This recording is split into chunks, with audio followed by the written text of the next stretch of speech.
Okay, so this time we will talk about the admissibility of evidence. Okay, kailan tinatanggap ang evidence sa court? Okay, so the rules of court provided, Section 3, Rule 128, the requisites for the admissibility of evidence. So sabi siya Section 3, evidence is admissible when it is relevant to the issue and it is not excluded by the Constitution, the law, or these rules. Okay? So, dapat ang evidence is relevant and competent. Okay? When we say relevant, well, connected siya dun sa issue.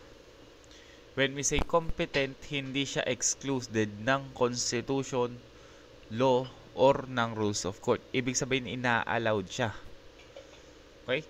Like for example, fruit of the poisonous tree. Kahit pa relevant yung drugs na nakuha mo.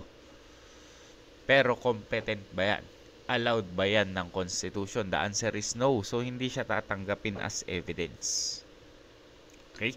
So, for evidence to be admissible, merong dalawang elements. Again, the evidence is relevant. Okay? And pangalawa, the evidence is competent. Competent, it means it is not excluded by the Constitution, the law, or the rules of court. Okay? Etong dalawang element na to, nagko-correspond to sa Wigmore's two axiom of admissibility. Una, that none but facts having rational probative value are admissible, and all facts having rational probative value are admissible unless specific rule forbids them. Basically, sinasabi, pag may probative value, admissible yan. Unless na lang, hindi. Okay?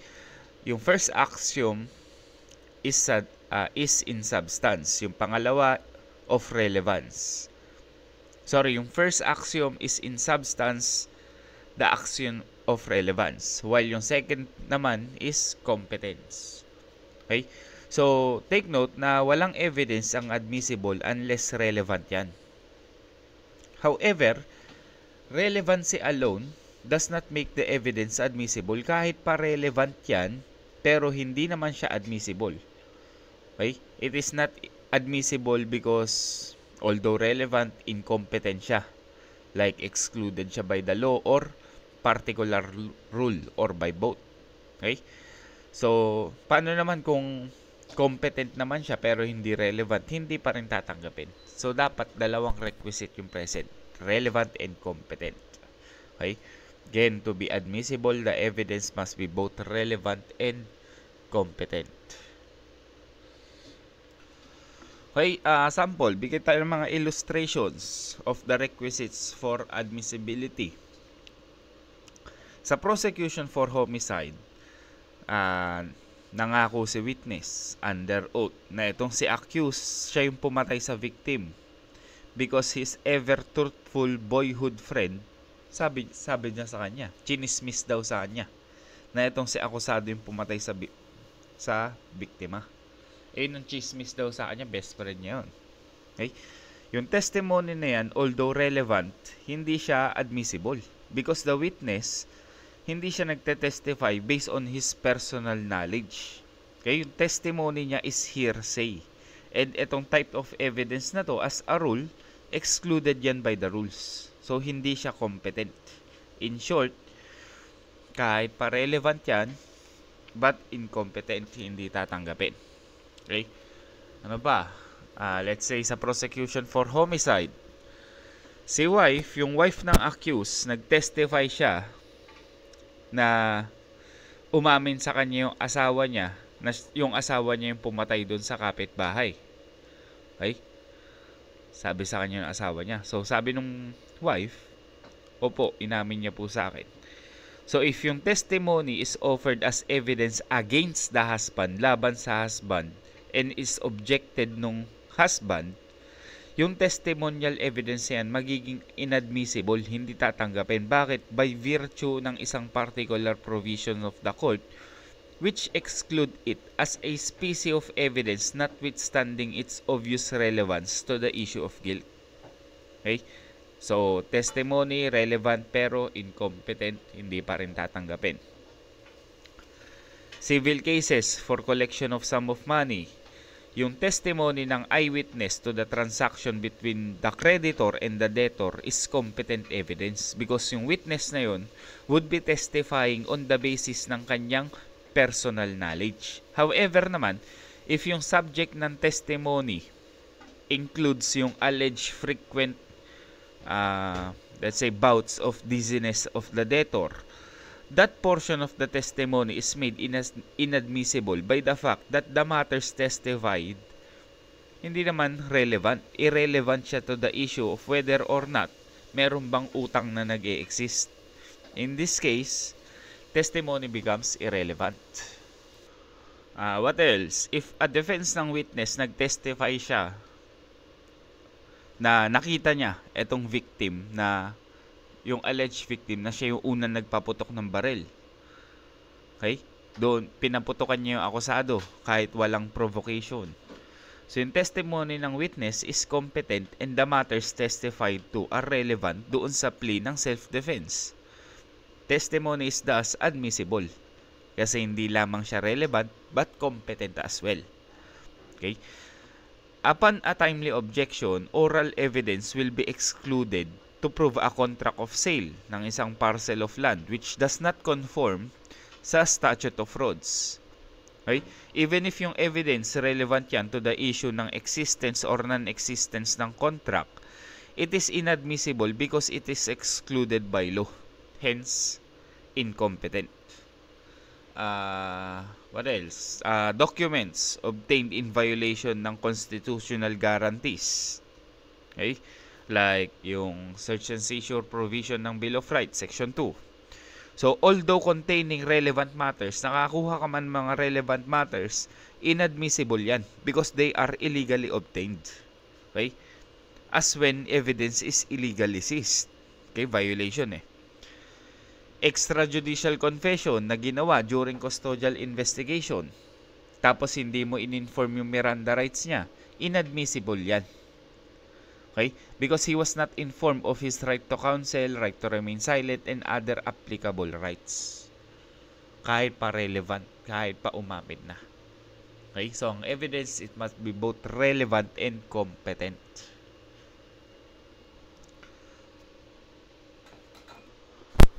Next, discuss natin paano ba masasabi na yung evidence is relevant. Ano yung relevant evidence? So, under Section 4 ng Rule 128, ang evidence to be relevant, dapat meron siyang relation to the fact in issue as to induce belief in its existence or non-existence. Okay? If yung evidence induces belief as to the existence or non-existence ng isang fact in issue. Yung concept ng relevance is clearly one of logic. Okay? It deals with the rational relationship between dun sa evidence and yung fact na dapat patunayan. In other words, evidence adduced should be directed doon sa matters in dispute, and any evidence which has neither direct nor indirect relationship to such matters dapat iset aside yan as irrelevant. The matters of relevance under the rules of court requires yung existence ng fact in issue. Necessarily, itong fact in issue na to must be a disputed fact. Okay? Since relevant evidence necessarily relates sa isang disputed fact, it is obvious that evidence offered to prove an undisputed fact is irrelevant. Inamin yan eh. Ba't kailangan pang patunayan? Okay? So, ang kailangan ng patunayan is yung mga disputed. May denial sa part ng akusado. So, kailangan natin patunayan yun. Okay? So, kung undisputed yan, inamin niya na talaga, sabi niya, opo, ako po yung pumatay. Tapos ikaw, naglalabas ka pa ng ebidensya na, ito yung ginamit niya sa pagpatay, umamin na nga eh. So, inadmissible na yun. Where there is no issue as to the matter of fact, there exists no purpose for an item of evidence. It is the relation to the fact in issue which makes evidence either relevant or irrelevant. if yung evidence induces belief as to the existence or non-existence of the fact in issue, then evidence is relevant. If hindi nagbibigay ng ganong belief, it is irrelevant. Okay? Although competency of the evidence is necessary component of admissible evidence, the question that most often arises in court is the relevance ng evidence. Okay?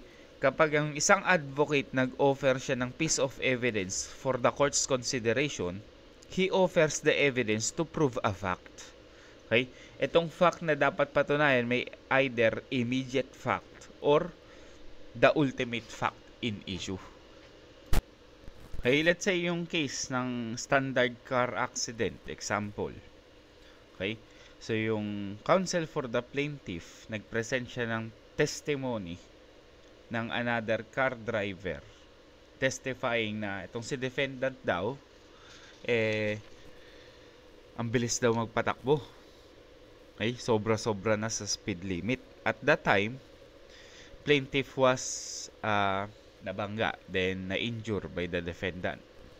So the witness claims he knows whereof he speaks because he saw everything na nangyari. Whether or not yung testimony na yan meets the test of relevance will depend upon what counsel wants to prove by the testimony. Initially, ang gustong patunayan ng abogado at the time of the accident is that the defendant was driving way beyond the speed limit. Okay? Ito yung immediate fact sought to be established. Since there is a traceable connection between the substance ng testimony and yung fact na dapat patunayan, then the testimony is relevant. On the other hand, if yung testimony naman is offered to prove na let's say itong si defendant ay magnanakaw, the testimony has no logical connection at all to the fact sought to be proved. Certainly, there is no connection between the driving at a very fast na pagmamaneho ng mabilis and yung pagiging magnanakaw ng defendant. Walang kakonect. Hence, irrelevant. Relevance further requires na yung immediate fact na proved, dapat meron siyang connection doon sa ultimate issue. Doon sa same example, sa car accident.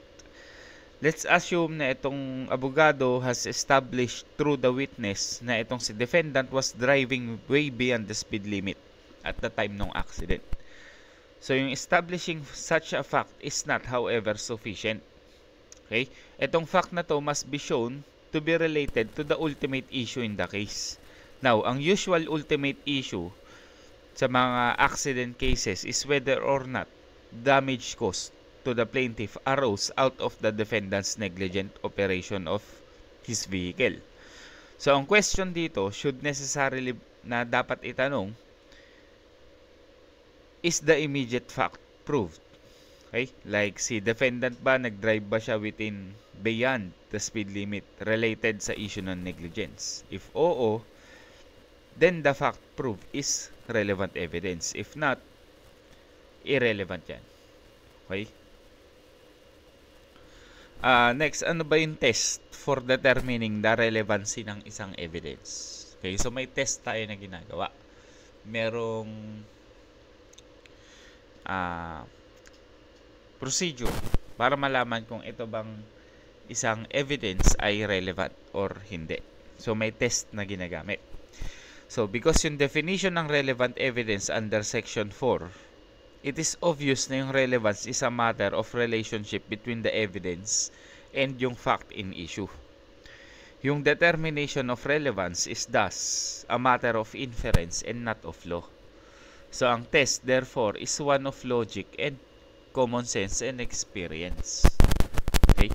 Yung existence ng relationship between the fact in issue and yung offered evidence is one that is perceived only by the mind without reference to a statute or rule. Okay? It is therefore a matter of reasoning. It is a matter of reasoning because relevance is a matter of logic.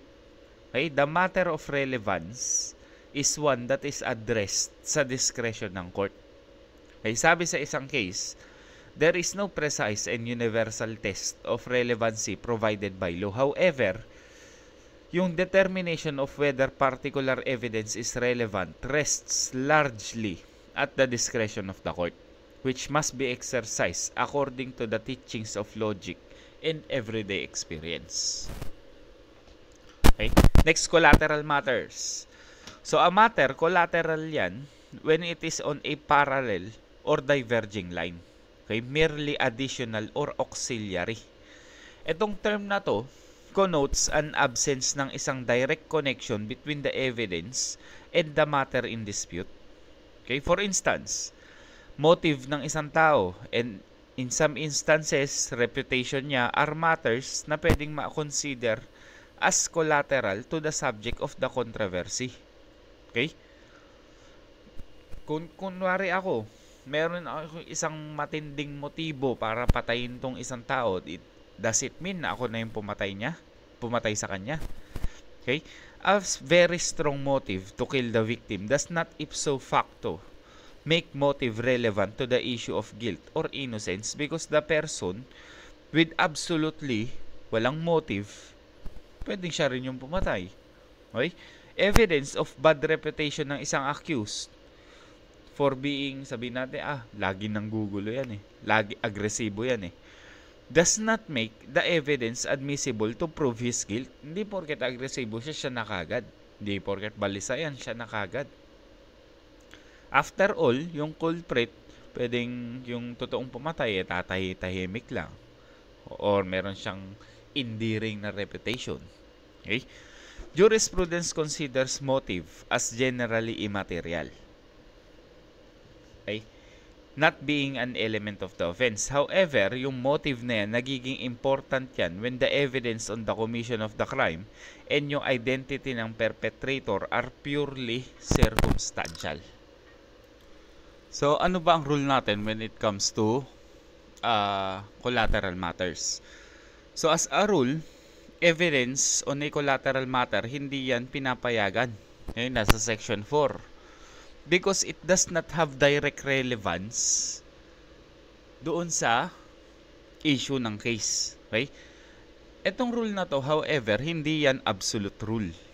Okay? Merong mga occasion when evidence on a collateral matter may be allowed.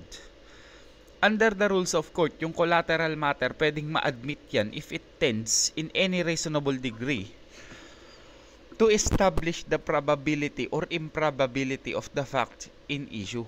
In other words, while yung collateral evidence may not bear directly on the issue, i-admit yan if merong tendency to induce belief as to the probability or improbability ng issues of the case as when it would have an effect of corroborating or effect as a supplement facts previously established by direct evidence.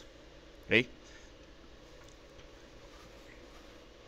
Sample, although yung character, di ba? Character evidence. Etong tao na to mabait po yan, hindi po yan gagawin. Yung anak ko, hindi gagawin niya nung anak ko. Okay, generally inadmissible yan under section 54. But the accused, pwede niyang mapatunayan yung good moral character niya, which is pertinent to the moral trait na involved doon sa offense na binibintang sa kanya. Okay? Sa civil cases, yung evidence ng moral character of a party is admissible kapag mahalaga siya dun sa issue of character involved sa isang kaso. Also, evidence of good character of a witness is admissible if yung character niya has been previously impeached. Okay? Next, relevance of evidence on the credibility of a witness. Okay? Determination of credibility. So, evidence on the credibility of a witness or lack of it, always relevant yung mga yan. Okay? Sa lahat ng proceeding, yung credibility ng witness is always an issue. Kasi kung hindi yan credible, ba't mo paniniwalaan yung sinasabi? Okay? Because it has an inherent tendency to prove or disprove yung truthfulness ng sinasabi niya. and consequently yung probative value of the proffered evidence. Okay? Every type ng evidence sought to be admitted, whether object man yan or document, requires the testimony ng isang witness na i-identify, magte-testify, i-affirm or deny niya yung authenticity ng document na yun. May magte-testigo ka siyang tunay ba yan or peke. Thus, kapag yung credibility of the sponsoring witness is found wanting, the rules authorizes his impeachment by contradictory evidence. Okay? Bakit mo naman magwi-witness itong isang tao para mapatunayan yung authenticity ng isang evidence? Ano yan? Hindi siya credible. Okay? So, pwedeng hindi ma-admit. Okay? Kasi, let's say, sabi natin yung witness, yung reputation ng witness, hindi maganda yung reputation niya when it comes to honesty, sa integrity niya. Okay? Sa assessment of the testimonies of witnesses, the court is guided by the rule na for evidence to be believed, it must not only proceed sa galing mismo dapat sa bibig ng isang credible witness, but also credible in itself, such as the common experience of mankind can approve as probable under the circumstances. Okay? There is no test of truth of human testimony except its conformity to our knowledge, observation, and experience. Okay? Whatever is repugnant sa mga to belongs to the miraculous and is outside ng judicial cognizance.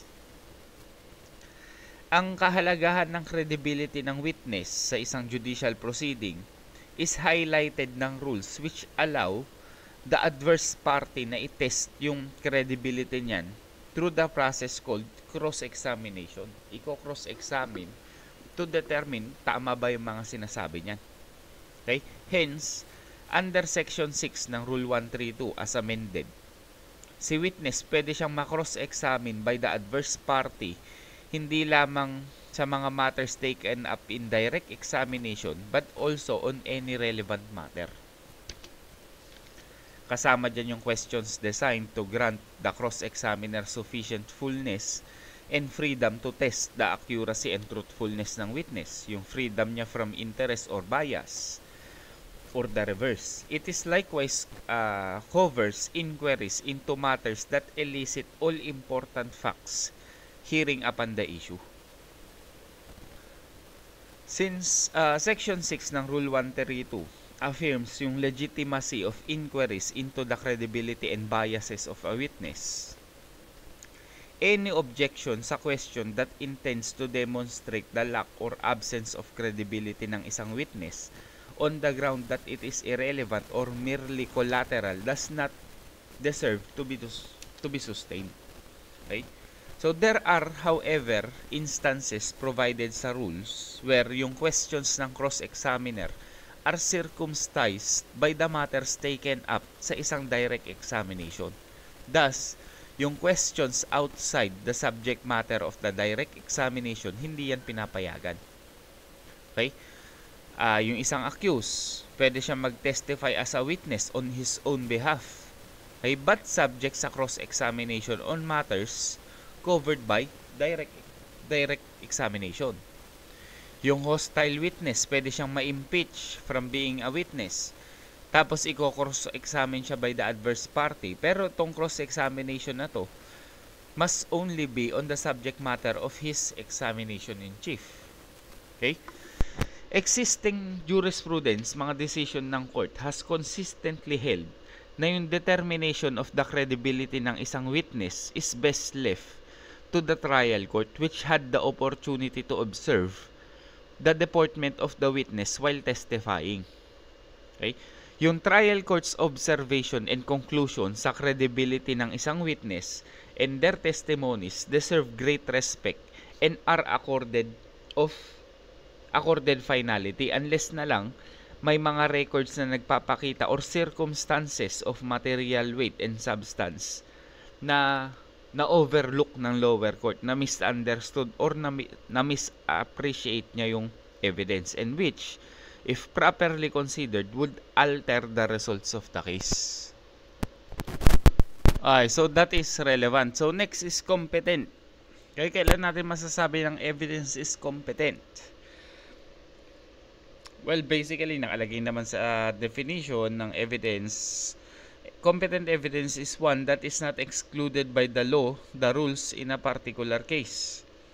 Yung admissibility of the evidence depend upon its relevance and competence. If yung test ng relevance na sinabi natin kanina is logic and common sense, ang test sa competence is yung law and yung rules. Okay? If yung law or particular rules exclude the evidence, then it is incompetent. Competence primarily, therefore, is a matter of law or matter of rule. Okay? Ang tanong sa competence is, ay ang evidence ba na yan, allowed yan ng law or allowed ba na yan ng rules? If allowed yan, then competent. If not, then incompetent yan. Okay, imagine and assume, for the sake of illustration, that a rule of evidence has just been adopted mandating na dapat daw documentary evidence lang, to which have been attached a yellow ribbon. Doon, dapat daw may nakalagay na yellow ribbon sa bottom corner. For the purpose of illustration lang, nakalagay sa rules, ganun daw. Lahat daw ng documentary evidence dapat may yellow ribbon. Okay, bago ma-admit.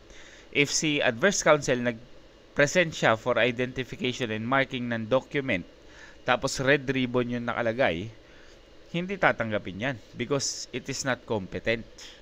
Okay? It is incompetent because the rule says so, regardless of the demonstrable logical relation to the fact in issue. Kahit pa irrelevant yung nakalagay sa rules, dapat sundin.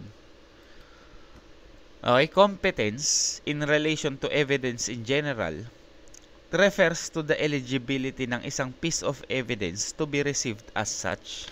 However, kapag in-apply yan sa witness, yung term na competent refers sa qualification ng witness. In other words, competence nagre-refer yan sa eligibility to take the stand and testify. Okay, in other words, yung competence sa witness refers sa eligibility niya to take the stand. It is in this context na yung term is normally associated with. Thus, a trial objection employing the ground incompetent is usually used in relation sa ineligibility ng isang witness na mag-testify. Because of the presence ng meron siyang disability, hindi siya marunong mag-convey ng sinasabi niya. Okay? Wala siyang personal knowledge. So that renders him unfit to take the stand. Hindi siya competent. Okay, hearsay lang yung narinig niya. If yung evidence offered is objected to on the ground that it is incompetent, yung objection na yan is not an accepted form of objection because it is a general objection. Ang objection na sinasabi dyan on the ground of incompetence such as leading, hearsay, parole. Okay? Although evidence is incompetent if excluded by law or the rules, evidence is not objected to on the ground that it is incompetent. Okay? It is so general a term and cannot be appreciated in court. Courts neither need nor appreciate generalities. Yung mga general objections na yan are viewed with disfavor because specific objections are required under the rules of court. Thus, for the purposes ng trial objections, evidence is never incompetent. Okay? Yung tao ang incompetent, hindi yung evidence. It is yung paggamit ng object to a testimony or document as incompetent. Such term more appropriately describes a witness who, under evidentiary rules, does not possess the qualification ng isang witness or suffers from a disqualification to be one. Okay? Next, competence of electronic evidence. Yung mga electronic evidence ba competent?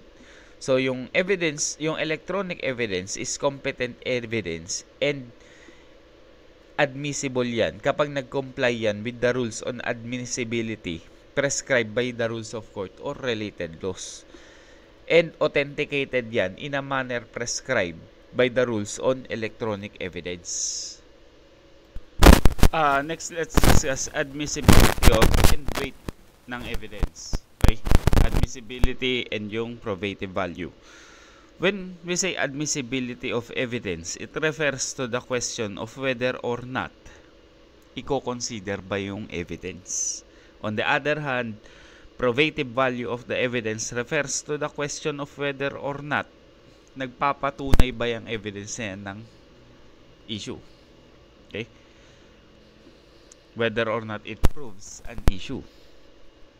Thus, let's say, particular item of evidence, pwedeng maging admissible yan, pero yung evidentiary weight niya depends on the judicial evaluation within the guidelines provided by the rules on evidence.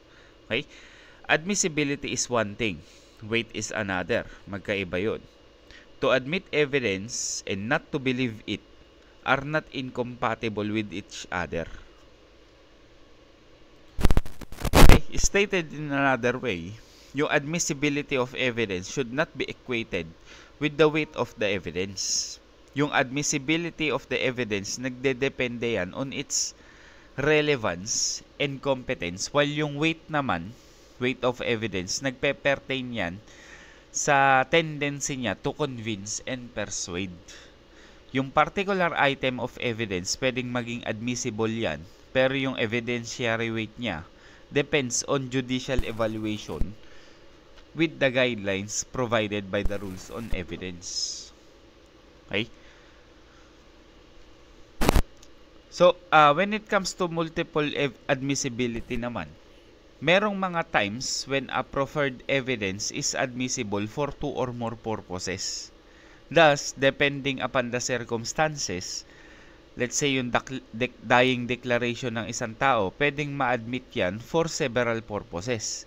Pwede yung ma-offer as dying declaration, part ng res gestae, or declaration against interest. Okay? Yung statement ng isang bus driver after niya mabangga or after magkaroon ng banggaan na nakatulog siya doon sa habang nagmamaneho, pwedeng ma-admissible yan as an admission under Section 27 or as part of res gestae pursuant to Section 44. Sabi ng court sa case ng People versus Salafranca, in-illustrate dito yung principle ng multiple admissibility. Sabi ng court, it appears from the foregoing testimony that yung tao had gone to the residence nung uncle niya to seek help right after being stabbed by the accused. So, itong uncle na dali-dali ang nagbihis para dalhin yung pamangkin niya sa hospital, papunta doon, tinanong niya yung pamangkin niya kung sino yung sumaksak sa kanya, and sabi niya yung akusado raw. Okay? At the time of the utterance nung pamangkin, had seemed to be having a hard time, hindi na makahinga. Tapos sabi nung uncle, wag ka na muna magsalita. And that about 10 minutes after his admission at the emergency ward ng hospital, namatay na yung pamangkin. So yung circumstances qualified the utterance ng pamangkin as both dying declaration and part ng res gestae. Considering that the court has recognized yung statement ng victim an hour before his death and right after the hacking incident bore all the earmarks either of dying declaration or part ng res gestae, either which was an exception sa hearsay rule. Minsan, evidence inadmissible yan for one purpose but admissible for another or vice versa. For example, yung evidence ng bad reputation ng isang tao for truth, honesty, or integrity, objectionable yan if inoffer yan to prove that he committed the crime charge. But it may be admissible to impeach the credibility ng isang witness under the authority ng Section 11. Evidence, pwede rin maging admissible yan against one party pero not against another. Like extrajudicial statement ng isang robbery suspect, hindi admissible yan sa co-accused niya under res inter alios acta rule. Okay? But may be admissible against the declarant himself as an admission pursuant doon sa Section 27. Next, let's discuss conditional admissibility. So, madalas nangyayari na yung relevance ng isang evidence is not apparent, hindi halata sa unang tingin, at the time it is offered. Okay? But yung relevance of which will readily be seen when pag kinonek mo na siya sa ibang pieces of evidence na hindi pa na-offer. The proponent of the evidence may ask the court that the evidence be conditionally admitted in the meantime, subject to the condition na i-establish niya yung relevancy and competency at a later time. If yung connection is not shown as promised, then the court may, upon motion ng adverse party, i-strike nila from the record yung evidence that was previously conditionally admitted. Okay, meron din tayong tinatawag na curative admissibility. So, itong doctrine of curative admissibility allows a party to introduce otherwise inadmissible evidence to answer the opposing party's previous introduction of inadmissible evidence. Thus, itong party na unang nag-introduce ng either irrelevant or incompetent evidence into the trial court, hindi siya pwede mag-complain of the subsequent admission of similar evidence ng adverse party relating to the same subject matter. Conversely, itong doctrine na to, hindi rin to pwede invoked where evidence was properly admitted. Sample, sa isang action for damages arising from car accident, itong plaintiff, despite objection ng defendant, pinayagan na mag-introduce ng evidence na nagpapakita on several occasions na itong defendant in the past, marami nang nadisgrasya dahil sa negligence niya. Yung evidence na yan was offered to prove the defendant's propensity for negligence. Of course, under the rules, itong evidence na to is inadmissible because evidence of a person did a certain thing at one time is not admissible to prove that he did the same thing or similar thing at another time. Pag sinunod natin yung concept ng curative admissibility, si court, pwede manghingi ng permission sa court to give the defendant the chance to contradict or explain his alleged past acts and to show evidence of his past acts of diligence to counteract the prejudice which the improperly admitted evidence may have caused. Okay? Also, if yung hearsay evidence prejudicial to the defendant is erroneously admitted despite objection, yung principle ng curative admissibility, the court should allow hearsay evidence favorable dun sa same defendant. Next, let's discuss the direct and circumstantial evidence. So, when we say direct evidence, it proves a fact without drawing any interference, okay, from another fact. Thus, yung testimony, let's say, ng prosecution witness, kiniklaim niya na he personally saw the accused. Tapos, binunot niya yung baril niya at pinutok niya ron sa victim without the provocation ng victim is direct testimonial evidence yan. Okay? There is also direct evidence kapag yung witness in a prosecution for arson, nag-testify siya na malapit lang siya dun sa nasunog. Okay? Tapos nakita niyo yung accused na sinunog yung bahay ng offended party. Evidence is likewise direct kapag yung witness affirms in an open court that a bus driver nabangga niya yung kotse on the opposite lane and that he saw what happened dahil nakasakay siya dun sa passenger seat malapit sa driver.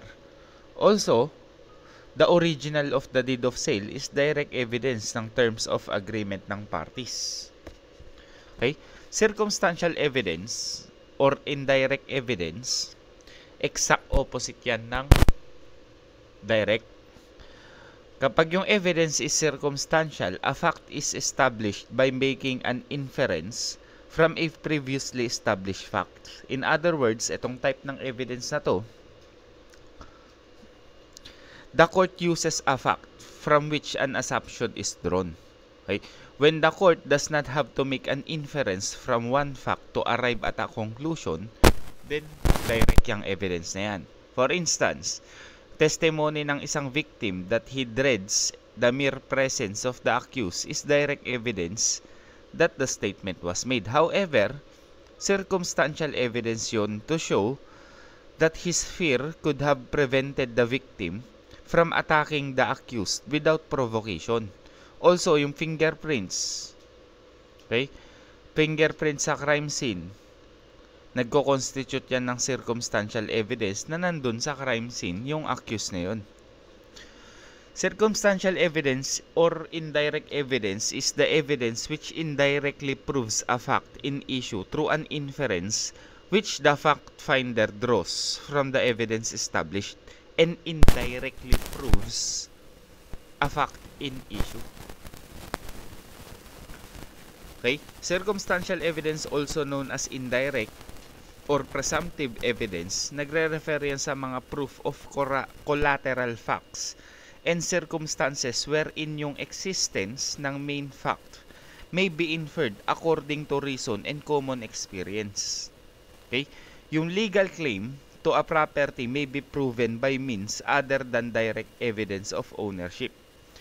Thus, it was held that although tax declaration or realty tax payments of property are not conclusive evidence of ownership, nevertheless, they are good indicia of possession in the concept of owner, for no one in his right mind would be paying taxes para sa isang property na wala naman sa kanya kahit pa constructive possession lang. Okay? They constitute at least proof that the holder has a claim of title over the property. Yung voluntary declaration of a piece of property for taxation purposes manifest not only of one's sincere and honest desire to obtain title to the property and announces his adverse claim against the state and all other interested parties. Itong mga act na to strengthens one's bona fide claim of acquisition of ownership. Okay, pwede bang makonvict ang isang accused based on purely circumstantial? The answer is yes. Merong instances na conviction by circumstantial evidence. So there is no requirement sa jurisdiction natin na direct evidence lang yung pwedeng mag-convict. Yung probative value ng direct evidence is generally neither greater nor superior sa circumstantial evidence. Hindi siya mas mataas. Okay? Under the rules of court, walang distinction between direct evidence of facts and circumstances evidence from which the existence of fact may be inferred. In fact, a number ng circumstantial evidence pwedeng maging sobrang credible to establish a fact from which it may be inferred beyond reasonable doubt yung elements ng crime exist and that the accused is the perpetrator. Direct evidence ng commission of the crime, hindi lang yan yung matrix wherefrom pwedeng kumuha si trial court ng conclusion niya sa finding of guilt. Okay? Kahit walang direct evidence, conviction pwedeng mangyari yan if the established circumstances constitute an unbroken chain consistent with each other and to the hypothesis that the accused is guilty to the exclusion of all other hypotheses that he is not. It must be stressed na yung direct evidence, hindi lang yan yung nag-iisang means of establishing guilt of the accused beyond reasonable doubt. Okay? As restated sa mga various cases, yung direct evidence ng commission of the crime, hindi lang yan yung basis from which the court may draw its finding of guilt. Okay? Yung pagre-resort sa circumstantial evidence, resorted yan by Rule 133, Section 4. Okay? Yung commission of a crime, yung identity ng perpetrator and finding ng guilt, pwedeng ma-establish yan by circumstantial evidence. Yung circumstantial evidence becomes significant kapag walang direct evidence of an act or an omission as when no one witnessed the commission of the crime. Sa criminal case, yung circumstantial evidence pwedeng maging sapat yan for conviction provided na kompleto yung requisites. Una, dapat merong more than one circumstances. Okay? Bukod sa may nakitang fingerprint mo sa crime scene, na may nagsabi pa na kasama mo daw yung biktima, etc. Okay? So, merong more than one. Pangalawa, that the facts which inferences are derived are proven. Okay? Pangatlo, yung combination of all circumstances is such as to produce a conviction beyond reasonable doubt. Yung judgment of conviction based sa circumstantial evidence, pwedeng masustain yan kapag yung circumstances napapatunayan niya or nagpatunay siya ng unbroken chain that results in a fair and reasonable conclusion pointing to the accused to the exclusion of all others as the perpetrator. Lahat ng circumstances na napatunayan must be consistent with one another. Okay? Dapat connected sila sa isa't isa. They are to be taken together as proof. Being consistent with one another and taken together, they must point unerringly to the direction of guilt, and mere suspicion, probabilities, or superstitions do not warrant a conviction. The court clarified na yung determination of whether circumstantial evidence is sufficient to support a finding of guilt is a qualitative test, hindi yan quantitative. Okay? Yung proven circumstances, dapat consistent sila sa isa't isa. Yung consistent with the hypothesis that the accused is guilty and at the same time inconsistent with the hypothesis na inosente siya.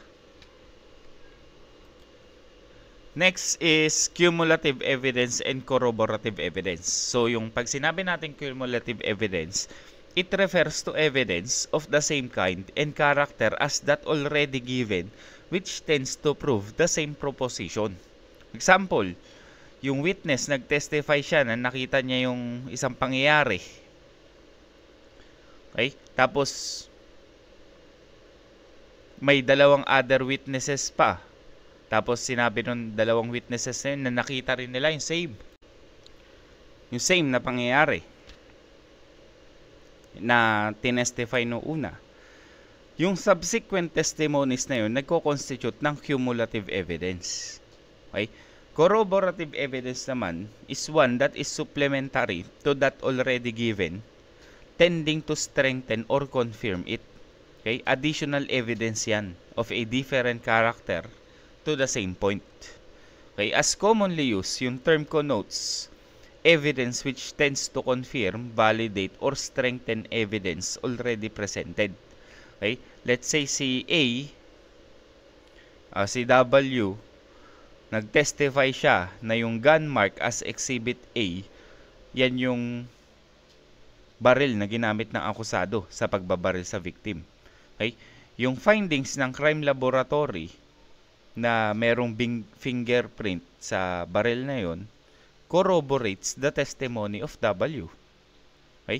Also, yung medical findings ng examining physician na itong babae merong laceration sa private parts niya, consistent with forcible defloration, corroborate the testimony of the victim na nagsasabi na na-rape siya.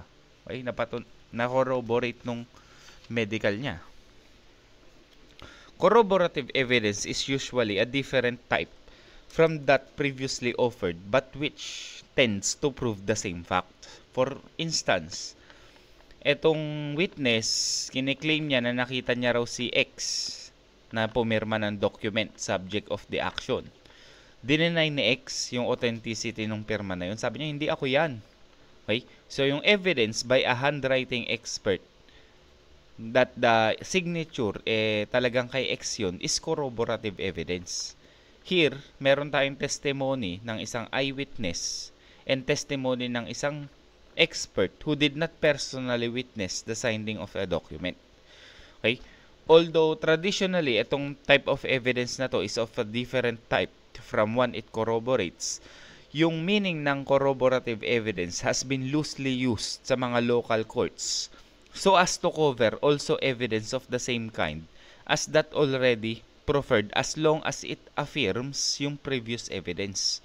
For instance, yung testimony ng X ni X na nakita niya daw si Y na sinaksak yung victim with a bolo corroborates yung previous testimony ni Z na sabi ni Z, opo, nakita ko rin si Y na sinaksak with a bladed weapon. Okay? So, dito sa example na to, yung previous testimony is corroborated by evidence of the same kind. Yung testimonial evidence ng eyewitnesses, in this sense, the corroborating evidence is also cumulative even if it is of the same kind and character. Okay, yung corroborative testimony, hindi laging required yan. Okay, for example, sa isang case, si accused, inaver niya na yung conviction niya for estafa, wala daw legal basis because there was no other evidence, documentary or testimonial, na nag-e-establish ng crime except for the uncorroborated testimony of the prosecution witness. So, sabi ng Supreme Court, it also bears mention that yung testimony ng single prosecution witness, kapag credible and positive, sufficient yan to prove beyond reasonable doubt yung guilt ng accused. Wala namang batas which requires na dapat makorroborate yung testimony ng single witness except na lang were expressly mandated in determining the value and credibility of evidence. Witnesses are to be weighted, not numbered. Sa cases ng People versus Rama, yung defense dito faults that the trial court for relying sa isang single witness account in convicting the accused, si Rama. So, dinismiss ng Supreme Court yung argument na yun, declaring na, sabi ng court, yung testimony ng nag-iisang witness, sufficient yan to support a conviction as long as clear, straightforward, and worthy of credence. Corroborative evidence is necessary only when there are reasons to suspect that the witness falsified the truth or that his observations are inaccurate. Okay? Under the rule on examination ng child witness, corroboration hindi yan required sa testimony ng bata. Okay? Yung testimony ng bata, credible yan by itself. And sufficient yan to support a finding of facts, conclusion, or judgment subject sa standard of proof required sa criminal and non-criminal cases. Sa rape cases, yung credibility ng biktima is almost always the single most important issue. Kasi baka nagsisinungaling lang yan. Okay? So, if yung testimony ng victim passes the test of credibility, which means it is credible, natural, convincing, and consistent with human nature and the normal course of things, then si accused pwede siya makonvict solely on the testimony ng biktima. Next is positive and negative evidence. So, yung evidence, masasabi natin siyang positive kapag yung witness, inaffirm niya, okay, affirm, take note, inaffirm niya na ito, nangyari talaga yan. Okay?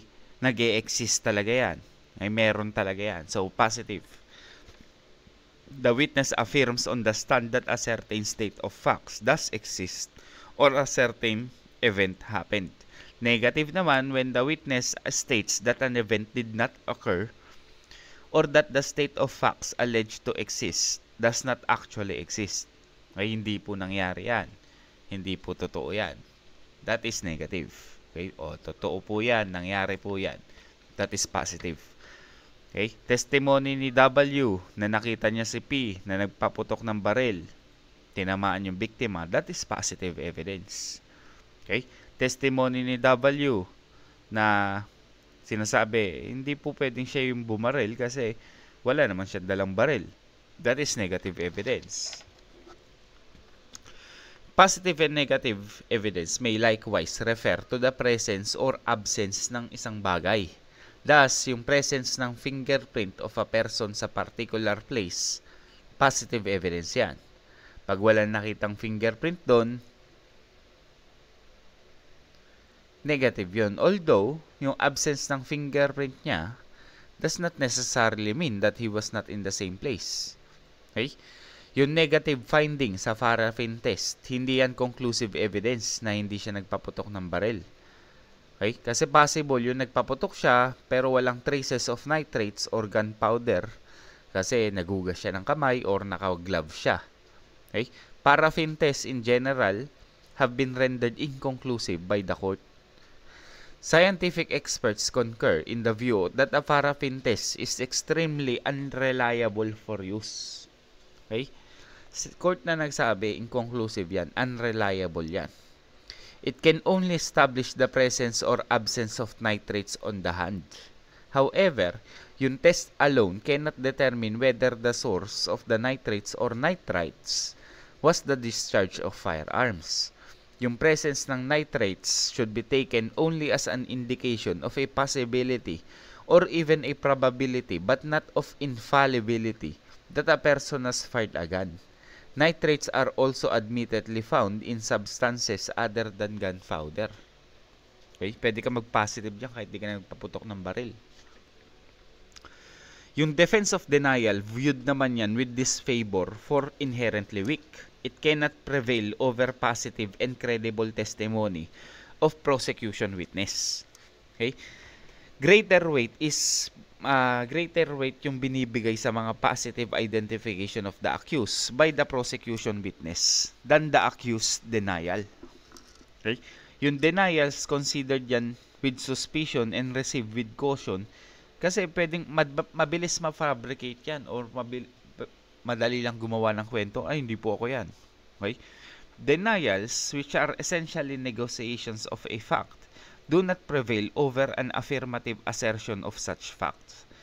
Trial and appellate courts have generally viewed such defense in criminal cases with considerable caution.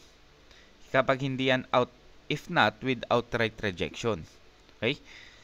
Yung mga judicial attitude comes from the recognition that denials are inherently weak and are unreliable by virtue of their being excuses that they are too easy and too convenient for guilty to make. Para maging worthy ng consideration at all, yung denial should be substantiated by clear and convincing evidence. Okay? Between the categorical statements ng prosecution witness and yung denial ng accused, mananaig yung statement ng prosecution. Okay? Denial as a defense, magpo-prosper lang yan kapag substantiated yan by clear and convincing evidence. This pronouncement indicates na yung denial is not a totally impotent defense. Denial pwede maging weak yan, but courts should not at once look at them with disfavor. There are situations where an accused may really have no other defenses but denial, which, if established to be truth, may tilt the scales of justice in his favor, especially when the prosecution evidence itself is weak. Yung defense of denial assumes significance when the prosecution's evidence is such that it does not prove guilt beyond reasonable doubt. Okay, so hindi totally impotent defense ang denial as long as may clear and convincing na kasama. Okay? Denial may be weak, but courts should not look at them with disfavor. Merong mga situation where an accused wala na talaga siyang other defenses but denial, which, if established to be truth, may tilt the scales of justice in his favor, especially kapag yung prosecution evidence itself is weak. Okay? Yung defense of denial assumes significance when the prosecution's evidence is such that it does not prove guilt beyond reasonable doubt. Okay? Sa case ng People versus Agaton, sabi ng court dito, hindi lahat ng denials and alibis should be regarded as fabricated. Okay? Kapag inosente talaga yung accused, then wala siyang ibang defense but denial and alibi. So how can such accused penetrate a mind that has been made cynical by the rule drilled into his head na yung defense of alibi is a hangman's noose in the face of a witness positively swearing na, nakita ko yan. Okay? Most judges believe na yung mga assertion na yan automatically dooms an alibi, which is so easy to fabricate. This quick stereotype thinking, however, is distressing. Okay? Paano naman siya paano naman kung totoo naman talaga na inosente siya? Okay? Kaya dinenay niya. So paniniwalaan na natin basta-basta yung witness na nakita ko po siya. Okay? So there is only one way. A judge dapat must keep an open mind. He must guard against slipping into hasty conclusion, often arising from a desire to quickly finish the job of deciding a case. Yung positive declaration from a witness that he saw the accused commit the crime should not automatically cancel out yung denial ng akusado. Okay?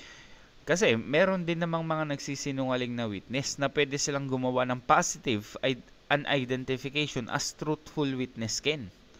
Yung lying witness can also as forthrightly and unequivocally nasabihin na siya po yung pumatay nang hindi man lang kumukurap. Okay?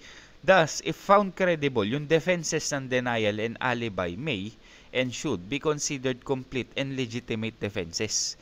Yung burden of proof does not shift by mere invocation of said defenses. Yung presumption of innocence remain in favor ng accused. Competency ng isang witness, magkaiba yan sa credibility ng isang witness. Magkaiba yon, competence and credible. Yung competency ng witness differs from his credibility. Yung witness pwede siyang competent and yet hindi credible yung testimony niya. Or pwede namang incompetent siya yet yung evidence niya if received is perfectly credible. Okay? Yung term credibility refers yan sa worthiness of belief. That quality which renders a witness worthy of belief. Yung meaning ng credibility sa batas is exactly what it means in ordinary usage, which is kapanipaniwala ba. Okay, yun ang credibility. After the competence of a witness is allowed, ang i-consider naman is yung credibility niya. Okay? Admissible evidence and credible evidence. Okay, yung admissibility of evidence and probative value. So yung evidence, admissible yan kapag relevant to the issue and hindi siya excluded by the Constitution, the law, or the rules. Okay, na-discuss na natin kanina. So yung admissible evidence, hindi siya necessarily credible evidence. Pwedeng i-admit yung evidence pero hindi naman kapanipaniwala. Pwede yun. Admissibility and credibility must be sharply contrasted. They are two entirely different matters. Magkaiba yan and magkaiba rin yung concept niyan. Pag sinabing admissible, it means yung evidence is of such character that the court, pursuant sa rules on evidence, dapat i-receive ng court or i-allow niya to be introduced at the trial. Okay? Admissibility naman, however, does not guarantee credibility. Admissibility is one thing and credibility is another. For instance, yung testimony ng isang tao na na-convict siya for perjury, pwedeng ma-admit yon. Okay? Pero credible ba siya? Highly doubtful. Bakit? Kasi na-convict na siya for perjury. Okay? Meron na siyang past record na nagsinungaling siya sa korte. Jurisprudence adds na yung admissibility ng evidence, hindi dapat yan ma-confuse with its probative value. Yung admissibility, nagre-refer yan sa question of whether certain pieces of evidence are to be considered at all. Yung probative value naman refers to the question of whether yung admitted evidence prove an issue. Let's discuss yung inadmissible evidence in relation sa mga illegal arrests, illegal searches and seizure. Okay? So, maraming cases decided by the courts raising the issue ng admissibility ng evidence na connected sa mga searches as consequences ng warrantless arrest by law enforcement authorities. Okay? Yung isang landmark case, People versus Aminuddin, dinemonstrate dito yung inadmissibility ng evidence. Bakit daw inadmissible? Kasi hindi nag-comply with the requisite ng in flagrante delicto exemption. Okay, nakuha niya yung evidence dahil sa illegal arrest, dahil sa illegal search. Yung mga ganyan, what we call fruit of the poisonous tree doctrine. Okay, hindi yan admissible. Okay, so dun sa case na yun, more than 2 days bago yung arrest, itong mga officer na to naka-receive ng tip sa informer nila na itong accused nakasakay sa barko o na particular date and time na magdadala daw ng marijuana. So, nag-act yung mga officer na yun base sa information na yun. So, inintay nila yung accused, inaresto nila. Okay? Pagka-aresto nila, syempre in-inspect nila yung bag. Nakakita sila ng 3 kilo ng marijuana. So, sabi ng court, inadmissible yan in evidence. Okay? Yung marijuana found in the possession of the accused as product ng illegal search, not being incident to lawful arrest. Emphatically, Supreme Court ruled that the accused was not, at the moment of his arrest, committing a crime, nor it was shown na gagawa siya or nakagawa siya ng crime. Okay? He was merely, pababa pa lang siya ng barko. Walang ibang indication calling for his arrest. To all appearances, he was like any of the other passengers innocently disembarking from the vessel.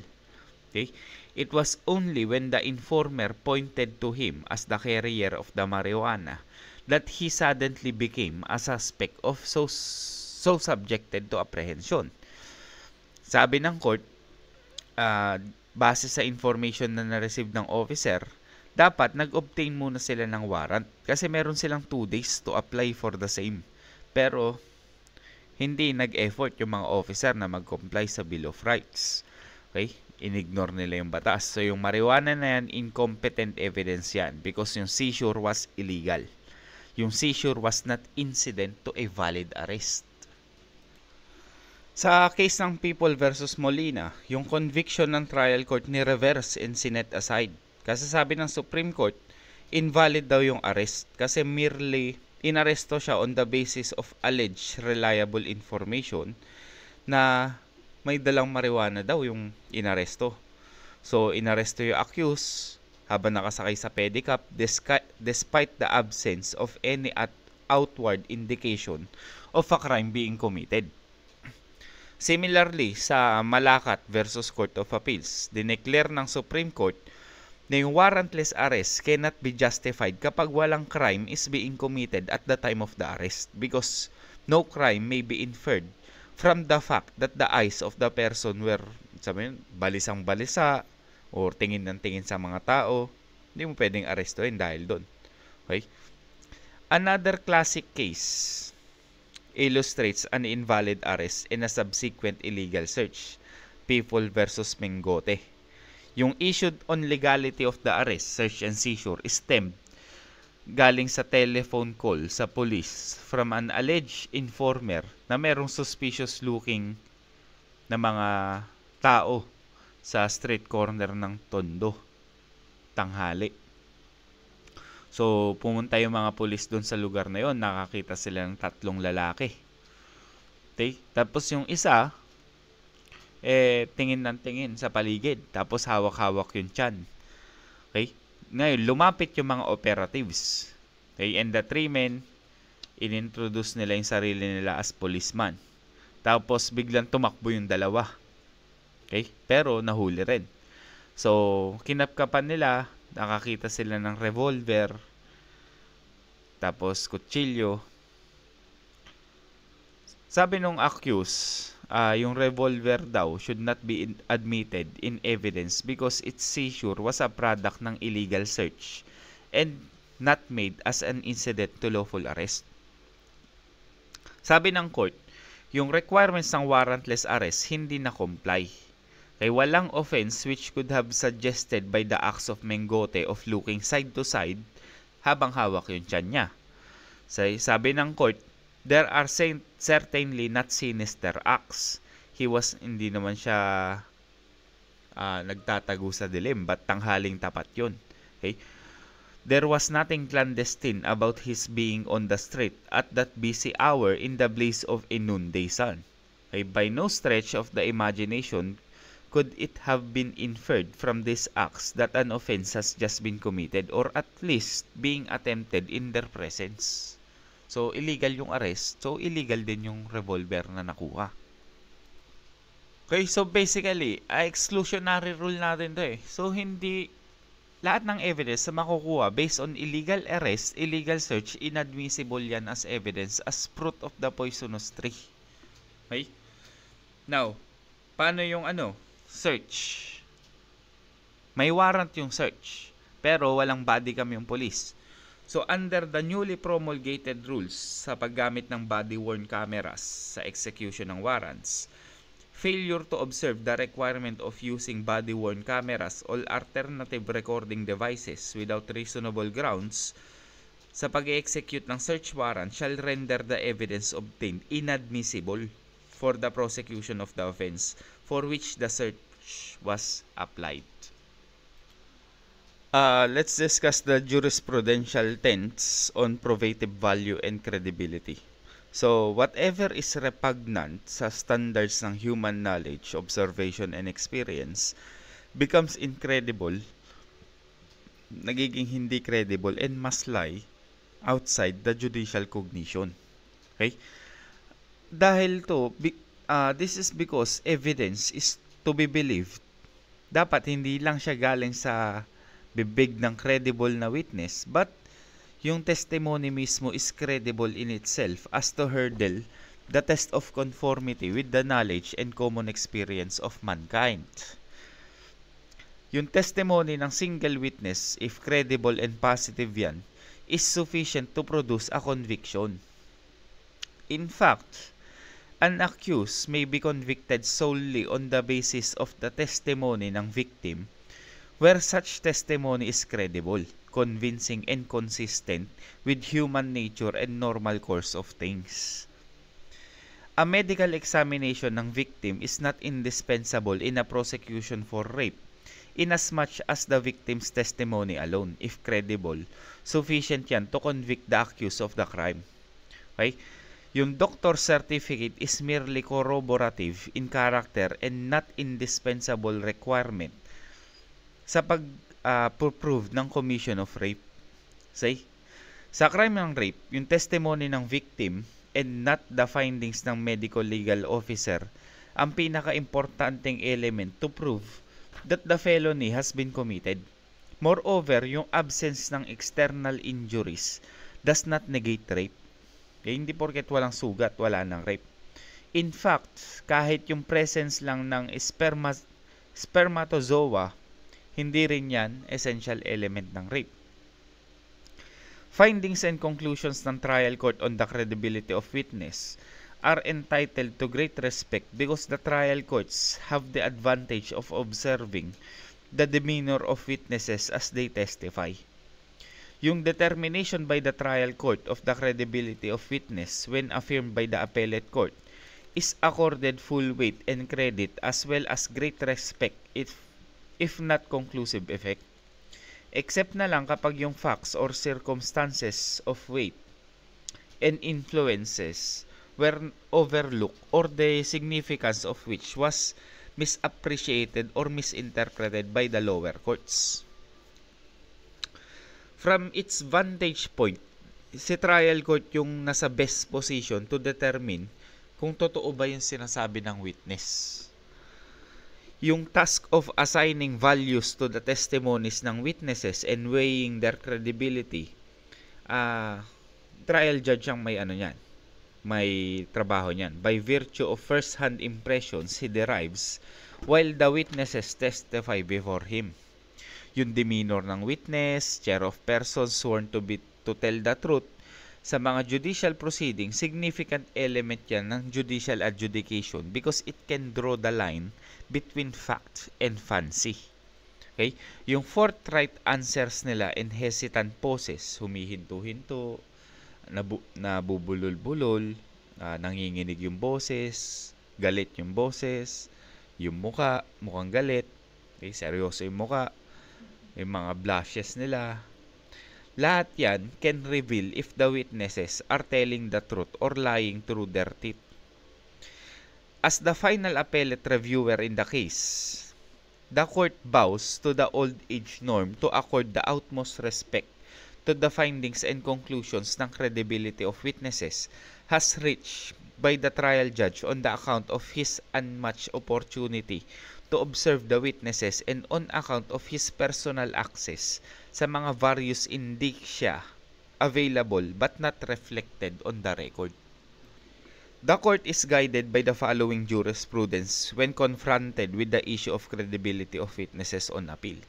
Una, the court gives the highest respect sa evaluation ng RTC of the testimony of the witnesses, considering yung unique position in directly observing the demeanor ng witness habang nagte-testify.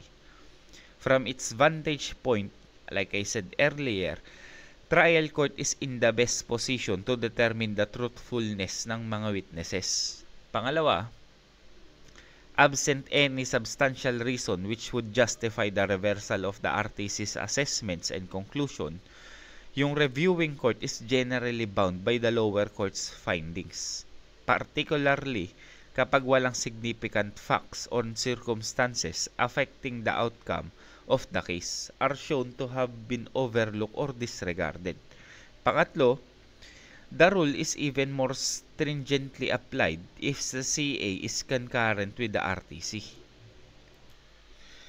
Different people react differently to a given stimulus or type of situation, and walang standard form of behavioral response that can be expected from those who are confronted with a strange, startling, or frightening experience.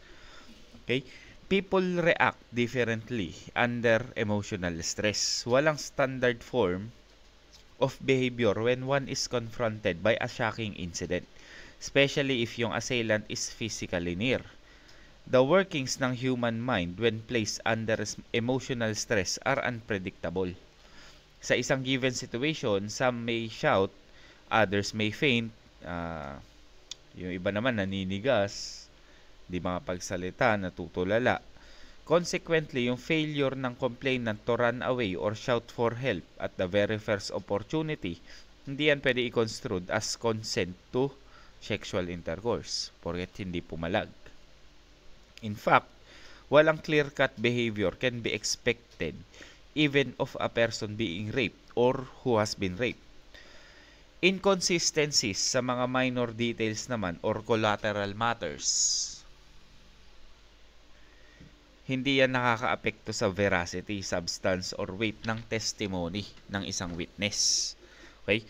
Yung mga minor inconsistencies in the narration of facts na nagpe-pertain lang sa trivial, collateral, and inconsequential matters, hindi yan nakakaapekto sa credibility ng witness.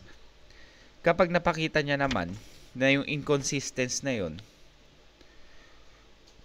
as to the number of officer who chased na humabol dun sa accused, whether or not media men were present in the crime scene. Etong inconsistencies na to are treated as badges of truth rather than indicia of falsehood. So instead na papahinain yung evidence ng prosecution, yung mga minor inconsistencies na yan is strengthened to the theory of the prosecution as they show that the testimony is not rehearsed. Okay? 10 tao yung humabol doon sa biktima. Sabi nung witness, may 9 po na humabol doon sa biktima. Masyado marami yun eh. Masusure mo ba na bilang niya talaga yun? So, kahit pa may inconsistencies na ganun, hindi ka agad yun. Hindi makaka-apekto sa credibility yun.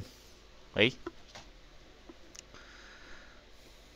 It is perfectly natural for different witnesses testifying sa pangyayari ng isang crime na magbigay ng mga details na nadadagdagan. Okay? There may be some details which one witness may notice, tapos yung iba hindi nila na-notice yun or hindi nila naalala. In fact, jurisprudence even warns against a perfect dovetailing of narration by different witnesses. Kasi ibig sabihin nun, baka fabricated or rehearsed lang yung witness na yan. Okay, pag sobrang perfect. Yung mga inaccuracies na yan, may in fact, pwedeng makapag-suggest na nagsasabi ng totoo tong witness and hindi yan ni-rehearse. The rule, therefore, is that if the witness testimony contains inconsistency or discrepancies, such fact does not alone diminish the credibility ng testimony. Let's discuss the miscellaneous doctrines sa evidence. Okay? So, una is falsis in uno, falsis in omnibus. So, literal translation ng falsus in uno, falsus in omnibus is false in one thing, false in everything. Kapag nagsinungaling sa isang bagay, possible, kasinungalingan na rin lahat. Okay? It is particularly applied sa testimony of a witness who may be considered unworthy of belief as to the rest of his evidence kapag naipakita na nag-testify siya falsely in one detail. Okay? Yung maxim na to, falsus in uno, falsus in omnibus, hindi siya absolute rule of law. Okay? In fact, rarely applied yan sa modern jurisprudence. It deals only with the weight of the evidence and it is not a positive rule of law. Okay? The rule is not an inflexible one of universal application. Modern trend sa jurisprudence favors more flexibility when the testimony of a witness may be partly believed and partly disbelieved depending on the corroborative evidence presented at the trial. Okay? So, bago ma-apply yung maxim na yan, si witness dapat maipakita niya na talaga nagsinungaling siya, willfully falsified the truth on one and more material points. Itong principle na to presupposes the existence of a positive testimony on a material point contrary to subsequent declarations in the testimony. For instance, sa case ng People versus Letijo, the accused alleged that both prosecution witnesses in certain aspects ng testimony nila had deliberately and wantonly lied in inculpating him and contended na yung maxim falsus in uno, falsis in omnibus dapat daw i-applied for his exculpation. So sabi ng court, yung maxim na to does not lay down a categorical test of credibility. While yung witnesses may differ sa mga recollections nila ng incident, it does not necessarily follow na nagsinungaling sila. Or it does not necessarily follow from their disagreements that all of them hindi dapat paniwalaan as liars and dapat yung testimonies nila completely disregarded. Okay? Sa People versus Pakapak, sabi, it is not positive rule of law or universal application. Hindi siya ina-apply to portions of the testimony corroborated by other evidence, particularly kapag yung false portion could be innocent mistakes. Kasi pwedeng nagkamali, hindi naalala ng tama. Okay? Moreover, yung rule na yan is not mandatory but merely sanctions a disregard of the testimony ng witness if the circumstances so warrant. Para ma-completely disregard all testimony of a witness on this ground, itong testimony na to must have a false as to a material point, and the witnesses must have a conscious and deliberate intention na i-falsify yung material point. Next is we have alibi, denial. Okay? So, it is a settled doctrine na yung defense of alibi is inherently weak and must be rejected when the identity of the accused is satisfactory and categorically established by eyewitness to the offense, especially kapag yung eyewitness na yan wala namang ill motive na magsinungaling. Positive identification, like I said earlier, nagprevail yan over alibi since the latter can easily be fabricated and is inherently unreliable. Also, yung mere denial without any strong evidence to support it can scarcely overcome the positive declaration by the victim of the identity and involvement of the accused in the crime attributed to him. The same is true with the claim of alibi. Okay, yung alibi and denial must be brushed aside when the prosecution meron siyang sufficient and positively ascertained yung identity ng accused. Okay, yung denial self-serving negative evidence yan which cannot be given greater weight than that of the declaration of a credible witness who testifies on affirmative matters. Okay? Alibi crumbles in the light of positive identification by truthful witness. Pero kung wala namang nakakita sa'yo, nag-deny ka, pwedeng paniwalaan. Pero kung merong positive identification, magprevail yung positive identification na yun. Kasi yung positive identification of the accused, kapag categorical and consistent, and walang ill motive, prevails over alibi and denial. Okay? Yung alibi, hindi yan always false. Okay? Alibi is not always false and without merit. Contrary sa common notion, alibi is not always a weak defense. Sometimes, yung fact that the accused was somewhere else, baka naman totoo yan, na nasa ibang lugar talaga siya. But to be exonerating, yung defense ng alibi dapat walang butas and it would admit no exception. It must be demonstrated that the person charged with the crime was not only somewhere else when the crime was committed, but sa sobrang layo niya, merong physical impossibility na makapunta siya dun sa lugar or immediate vicinity at the time ng commission ng crime. Ang reason is that no person can be in two places at the same time. So yung while defense ng alibi is by nature a weak one, it assumes significance and strength where the evidence for the prosecution is also weak. Okay? Ang rule is that yung alibi weak defense lang yan has never been intended to change the burden of proof sa criminal cases. Yung burden of proof still lies sa prosecution to establish the guilt of the accused beyond reasonable doubt. Yung alibi, pwede yung mag-serve as basis for acquittal kapag may papakita talaga with clear and convincing evidence that it was indeed physically impossible para sa accused na mapunta dun sa scene of the crime at the time of its commission. So para mag-prosper yung defense ng alibi, yung requirements of time and place dapat makuha. Okay? It is not enough to prove that the accused was somewhere else when the crime was committed. Dapat i-demonstrate niya rin na it was physically impossible for him to have been at the scene of the crime at the time it was committed. Okay? Sa isang case, People versus Mercado, the court did not appreciate yung defense ng alibi because the place where the accused claimed to be was merely 7 kilometers doon sa killing. Okay? Sa celebrated case ng People versus Larrañaga, sabi ng Supreme Court, hindi nagbigay ng credence sa alibi ng accused. Kasi sabi ng accused na sa QC daw siya. Doon may nangyaring crime. Okay? So, it was not impossible for him to be in Cebu on the said date and time. So, sabi ng court, during the hearing, it was shown that it takes only 1 hour travel by plane from Manila to Cebu. And merong 4 na airlines accompany flying the route. One of the defense witnesses admitted that there are several flights from Manila to Cebu each morning, afternoon, and evening.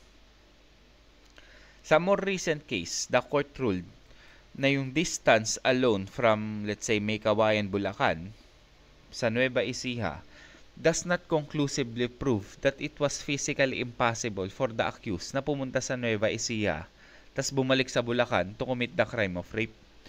The excuse must be so airtight that it would admit no exemption. Okay? Where pag merong even at least possibility na makapunta ng presence na accused in the crime scene, alibi will not hold water. Next is frame up. So yung allegations ng frame up by police officers, sabi mo, frame up lang po ako. Common yan in standard defenses sa mga dangerous drug cases. So para mag-prosper itong claim na to, yung defense must adduce clear and convincing evidence para i-overcome yung tinatawag natin na presumption that the government officials have performed their duties in a regular and proper manner. Thus, kapag wala kang absence of proof of motive, para wala namang motibo yung police, para pagbintangan ka ng mali, para i-impute ka of such a serious crimes, the presumption of regularity in the performance of official duty shall prevail. Yung defense ng frame up, hindi yan tinitignan upon with favor due to its being conveniently concocted. In one case, the accused did not assail the integrity of the drug confiscated from him except by insisting on being framed up by the policeman. The court considered the defense as insincere because the accused did not bother to formally charge the policeman for the supposed frame up and extortion. Yang failure na yan can only be regarded, according to the court, as his tacit admission that the evidence had not been tampered or meddled with. The court likewise observed that the accused did not even adduce evidence na para magpatunay na finrame up talaga siya. Okay? Next, delay in initial reluctance in reporting a crime. Okay? O ngayon nangyari yung rape. Umabot muna ng 2 buwan bago mo i-report. Ibig sabihin ba nun, hindi na totoo? So, it is settled na yung delay sa filing ng complaint before the proper authorities, hindi nag-i-impair yan ng credibility. Okay? As long as yung delay na yan is satisfactorily explained. For example, yung delay sa pagre-report ng rape incidents in the face of threats of physical violence cannot be taken against the victim kasi yung delay na yan, hindi yan indication ng fabricated charge and does not necessarily cast doubt on the credibility of the complainant. Okay?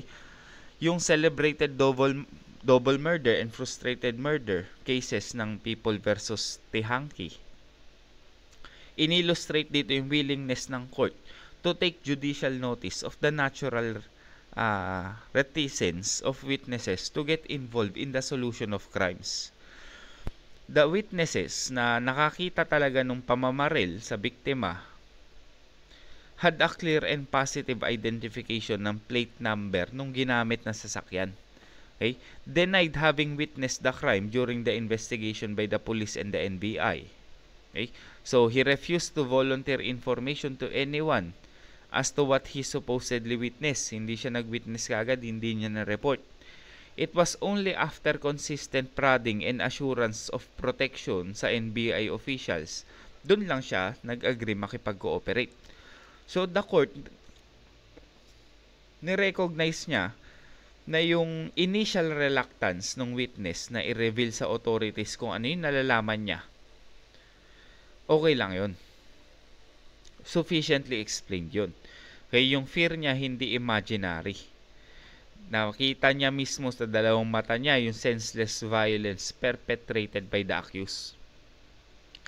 He knew that the accused belonged to an influential family. In other words, he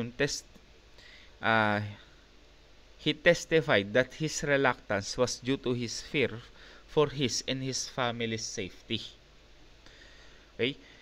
Even the victim, pwedeng tumahimik muna siya rather than expose a defilement to the harsh glare of public scrutiny. Only when the delay is unreasonable or unexplained may it work to discredit the complainant. Okay? Next, flight or non-flight of the accused. So, yung flight per se, pagtakbo, dahil nakakita ka ng pulis, hindi yan synonymous with guilt. Hindi yan ibig sabihin guilty ka. However, kapag hindi mo na ipaliwanag na maayos yan, unexplained, and it is a circumstance from which an inference of guilt may be drawn, indeed, yung pagtakbo, pwede. Okay? Flight betrays a desire to evade responsibility and is therefore a strong indication of guilt. Yan. Okay, culprits behave differently and even erratically in externalizing and manifesting their guilt. Okay, yung iba pwedeng tumakas, tumakbo, a circumstance strongly illustrative of guilt. While others may remain in the same vicinity so as far to create a semblance of regularity, thereby avoiding suspicion from other members of the community. Pwede rin naman hindi siya tumakbo para hindi siya paghinalaan, di ba? The fact na si appellant hindi siya tumakbo kung saan nangyari yung crime is not by itself a valid defense because non-flight does not signify innocence. Yung non-flight is simply inaction, which may be due to several factors. It cannot be singularly considered as evidence or a manifestation determinative of innocence. Okay? Walang law or principle holding that non-flight per se is proof, let alone conclusive proof of innocence. Much like the defense of alibi, yung defense of non-flight cannot prevail against the weight of positive identification of the appellant. Next, recantation.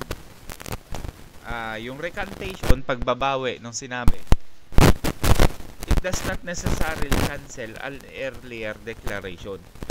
Ang settled rule natin dito that in cases na niretract mo yung previous testimony tapos yung pangalawang testimony mo different na, if not contrary, then yung testimony is made by the same witness. The test to decide which testimony na papaniwalaan is one of comparison coupled with the application of general rules of evidence.